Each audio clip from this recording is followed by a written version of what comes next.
Chapter 31 of The Rat Race by J. Franklin. After I left St. Patrick's by the gas house, I went to a corner saloon and telephoned the FBI.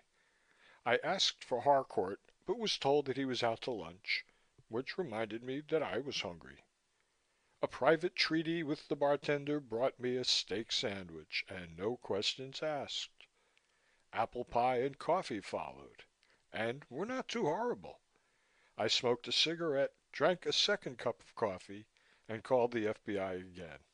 This time Harcourt had returned from lunch, and he talked as though he had swallowed the revised statutes of the United States, but that they gave him indigestion. "See here, Andy," I told him at last. "I'm not looking for legal advice. I want to consult a medium. Any medium. If I picked one out of the phone book, you'd have the headache of checking on her, as I suppose you're checking on the clergyman I saw this morning. So this time just save yourself the trouble and tell me who I should see." "The Bureau doesn't endorse spiritualists," he informed me, but the old J. Edgar Hoover spirit was running thin and his heart wasn't in it. "I'm not asking the Bureau to endorse anything, not even a candy laxative," I replied. "Just you tell me the name and address of one reasonably respectable medium and I'll take care of the rest. And don't pretend that the Bureau has no record of mediums in New York City."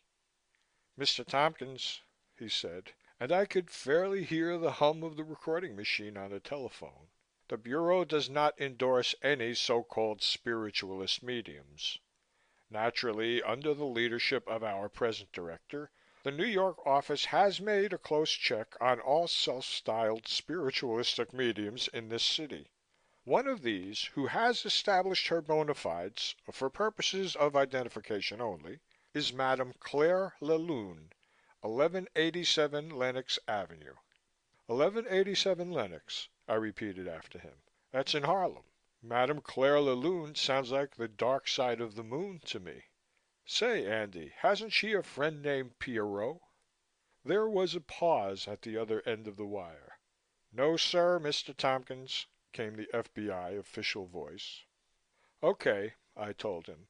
"I suppose you'll have to check on her as on everybody else, but I wanted you to start calling the shots so as to save trouble for all of us.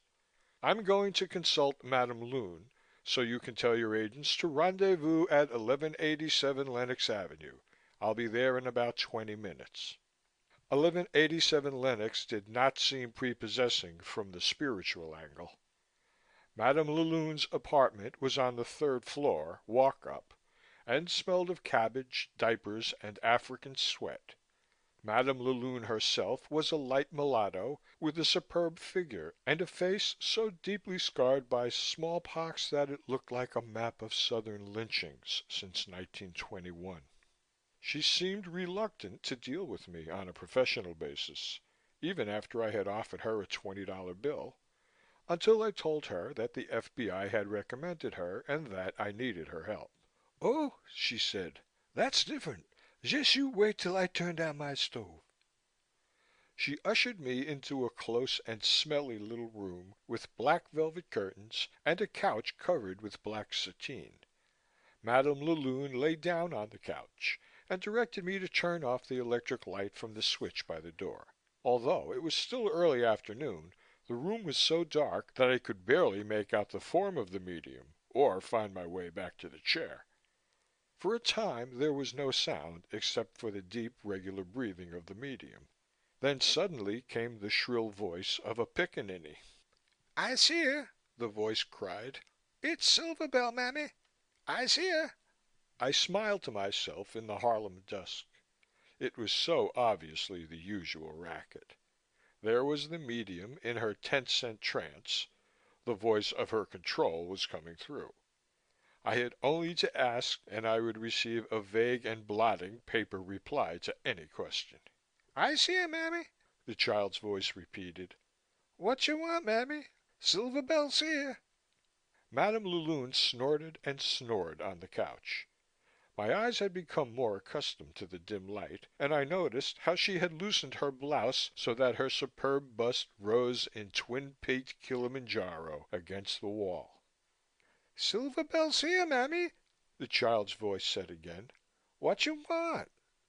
I want, I said, to speak to Frank Jacklin. He died in the North Pacific about 3 weeks ago. There was a pause, during which the snorting breaths of the medium were the only sound in the smelly little room. Then the child's voice rose, shrill and petulant. You funnin', mammy, you funnin'. They ain't no Jacklin over here. Jacklin ain't dead. Jacklin's sittin' right by your side, mammy. He police, mammy, he police.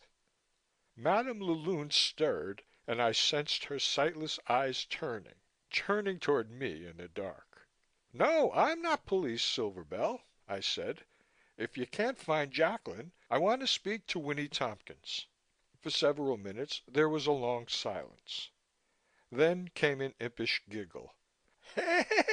Here's Mr. Tompkins, mammy, but my, he do look funny. He don't look like he used to look. Again silence. Here he is, mammy, here he is. What do you want to know? Ask him, I said, whether he is well and happy. The hair rose on the back of my neck and a slow shiver ran down my spine as the answer came. The answer was the familiar barking of a dog, deep, strong, savage. Is that you, Ponto? I asked. The answering bark came, woof, woof. Where is Mr. Tompkins? More woofs. Where is Commander Jacklin? Silence. Are you alive? Woof, woof. Am I alive? Silence. Is your name Ponto? Where is von Bieberstein? I demanded, but my question was drowned in a storm of barking. I's tired, mammy, came the child's voice. Silver Bell's tired. The voice trailed off, leaving me in the stifling little Harlem parlor with the mulatto woman snoring. I sat, bemused, in the straight-back chair across the room from her. My eyes had now got used to the thin light that filtered around the heavy black curtain. I noticed a fleck of white about the corners of her mouth, and I made silent note of the way her body heaved with its tortured breathing. After a while, she stirred. You there, Mr. Tompkins? Yes, I'm here. You find out what you want? She inquired. I found out that you're a fraud, I told her. You're welcome to my money, but I'm damned if I think you've earned it. She sat up and adjusted her clothing calmly. What for you say that, Mr. Tompkins? She demanded. Spirits come, spirits go. You ask questions. Maybe they give you the answers.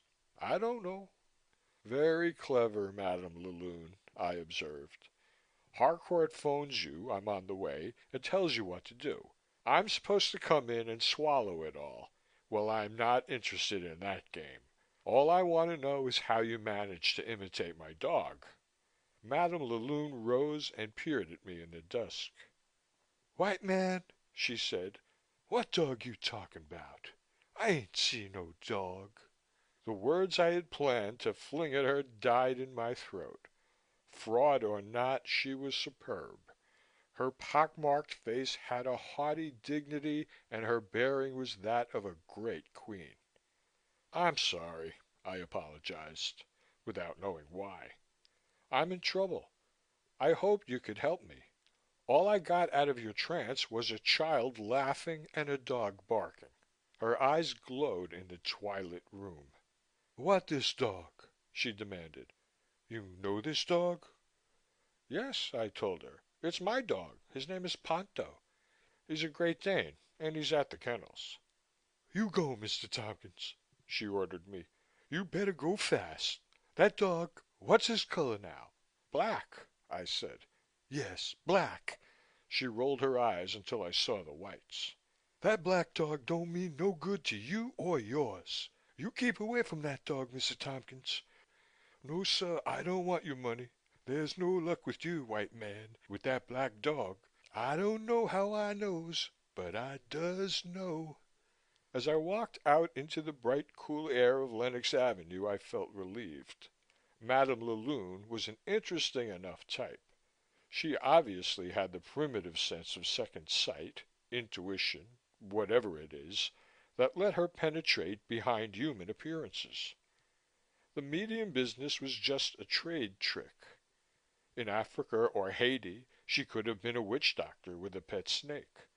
In New Orleans, even, she would be a voodoo princess. Here in Harlem, she had become a medium. Of course, she was a fraud. But how had she imitated the barking of the Great Dane? Then I laughed so loudly that a passing colored man sheered violently away from me. Of course, that was it. I had been right all the time. This was Harcourt's work. He had recommended Madame Laloune to me, and then told her how to behave. Damn his insolence! I stopped dead, and only stirred when the violent and prolonged sounding of an automobile horn reminded me that I was standing in the middle of a cross street. How did Harcourt know about Ponto when he had never seen him? And how could he tell the medium how to imitate Ponto's bark? On the next corner was a dive, a saloon that advertised attractions, and from whose doors welled the jungle thumping of Harlem jazz. I slipped in and sat down at a corner table. A tall colored girl whose scanty white silk blouse was not designed to conceal anything came over and leaned down to take my order. "What you want, honey man?" she asked sullenly. The band on the platform let loose with a blast of traps and trombone. "Let's dance," I said. She nodded with a curious dignity, and I found myself parading, dipping and swaying around a tiny dance floor, while the black girl pressed her body against me despairingly. I pulled off to the side and led her back to my table. "Why do you do this?" I asked. She said nothing. "You need money?" I asked. She still said nothing. "Here," I said. I pulled out my checkbook and wrote out a check for $1,000 payable to cash. "This is for you," I told her. "Take it and do whatever you want to do. The check's good." The girl looked at me, took the check, studied it. Then she rose in complete silence, looked at me again, and left me. She shrugged her way through the dancers and the waiters to the rear of the room and disappeared. I did not know her name, and I never saw her again. A high ochre girl came over. "Change your luck?" she asked, bending over so that I could see down the front of her scant cut dress. "My luck's done changed," I told her. "Give me a drink and here's a 10 spot for yourself, and I'll be on my way." She tucked the bill down the front of her dress. "May you have good luck, man," she said gravely. As she said it, her eyes widened and her mouth hung open. "Gawd!" she muttered. "The black dog's follering you," and fled. "I know," I said to the room at large, and left without waiting for my drink. End of chapter 31.